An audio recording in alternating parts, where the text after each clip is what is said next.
saber a chave para ter segurança na reunião sem virar uma grande discussão e conduzir com segurança é importante, não é fundamental, é mais do que importante. Mas deixa eu te contar, esse ponto-chave não é a coordenadora mandar e nem dar espaço para ouvir o professor, não.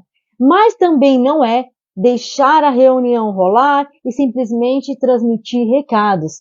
Este ponto-chave que você vai aprender agora é de verdade o que gera comprometimento dos professores, gera também participação, te dá segurança para você não ter medo de reclamações.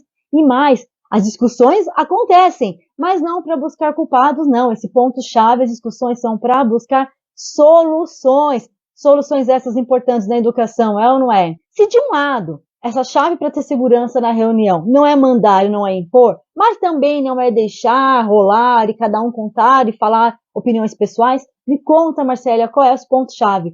Inclusive, o que você vai ver nessa live já foi aplicado por centenas de coordenadoras. A coordenadora Elisângela, aluna do nosso método Liderar Sutileza, por exemplo, mesmo começando na coordenação há pouco tempo, a reunião que ela estava insegura, será que eu vou saber as respostas? Será que eu vou saber ajudar os professores? E se me questionarem? Olha só, quando ela realizou a reunião com as mesmas estratégias que você vai aprender aqui, ela não só teve segurança para conduzir, mesmo começando há pouco tempo na coordenação, como os professores agradeceram por aquela reunião. E a coordenadora Helena, também coordenadora e líder ouro do nosso método, ela transformou as reuniões que eram discussões burocráticas, problemáticas, é a gestão, é o governo, é o sistema, em reuniões produtivas, de forma que esses momentos eles eram tão importantes e produtivos que geraram projetos. Projetos dos professores tinham a iniciativa de criar e de realizar. Agora você deve estar curiosa, Marcélia, pelo amor de Deus, me conta esse ponto-chave que eu estou precisando. Quem aqui ficou curiosa e quer saber como é que elas conseguiram tudo isso? E não é mágica não, tá, gente? Não é mágica, não é historinha, não é de verdade. Estratégias que dão segurança para você conduzir a reunião. E é o seguinte, deixa eu te falar, deixa eu olhar para o meu mapa aqui, para eu ir norteando a nossa conversa. E aí, acontece que é o seguinte, Marcélia, você está falando que elas conseguiram resolver essas reuniões, transformar, sem ter discussões, mas é que você não sabe a realidade que eu enfrento aqui. Mulher, você não conhece meus professores, não. Aqui eles reclamam, eles não aceitam. Ó, é um desgaste. Eu dou uma ideia e ninguém aceita. Só cara feia, né, em reunião. É que o negócio aqui é diferente. E eu entendo o quanto é desgastante, talvez você até se sinta frustrado e falar, e até desacredita quando vem uma possibilidade de fazer diferente, não é? Mas deixa eu te perguntar, se a sua reunião acontece isso com muita frequência, qual que é a sua postura? A sua postura na hora que o professor começa a reclamar, questionar, virar os olhinhos, cruzar os bracinhos, e aí, como é que você faz? Você se posiciona com segurança? Você questiona? Você argumenta? Ou você já está tão cansada que acaba até se intimidando pelo grupo, sabe? Sentindo frustrada, cruza os braços, até concorda para ver se acaba a reunião.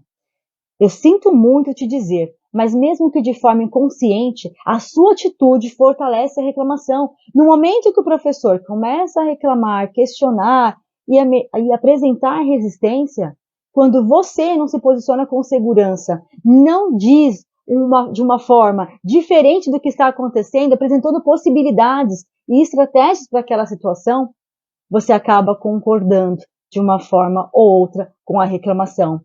Quem não se posiciona concorda com a reclamação, mesmo que de forma indireta. O seu olhar, as suas palavras, a sua postura diz muito mais às vezes que palavras que você verbaliza. E quando a gente está tão cansada de ouvir reclamações, é muito comum que isso aconteça, não é? A gente vê um problema, vê aquela situação e já pensa, de novo vai começar a reclamar, e a gente se cala. E eu entendo que muitas vezes você faça isso, como eu disse, até agora era de forma inconsciente. Na tentativa de acabar com a reclamação, a coordenadora se cala. Só que quando ela faz isso, o bonde da reclamação se fortalece, o time do contra vence a partida e gol para quem não era ou que não deveria. Ponto para a negatividade, ponto para o problema, ponto para a reclamação. E mais um dia você se sente frustrada e cada vez mais sobrecarregada.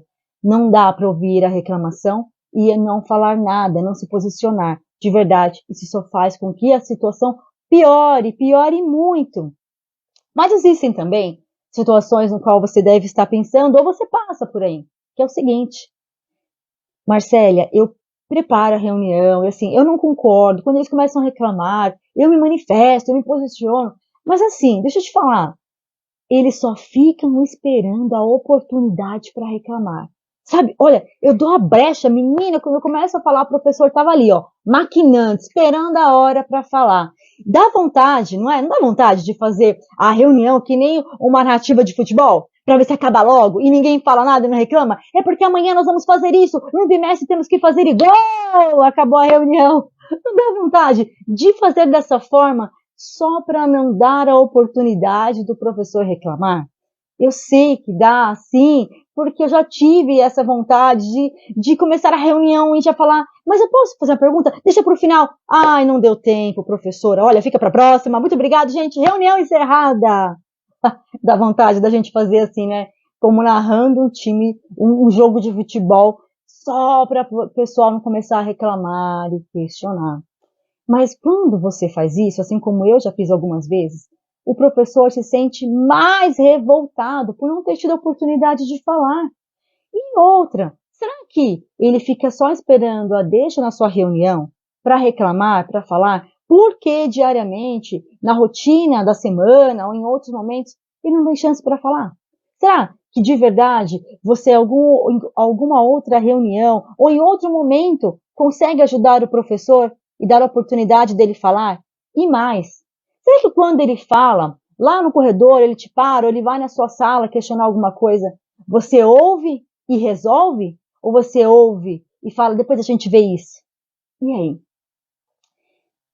Sem querer, como eu disse muitas vezes, na tentativa de acertar, acabamos errando. E aí, quando essa situação ela é recorrente, no dia a dia o professor não tem oportunidade de falar, ou quando fala, ninguém escuta e nem resolve, ele tende a continuar reclamando e reforçando aquela situação.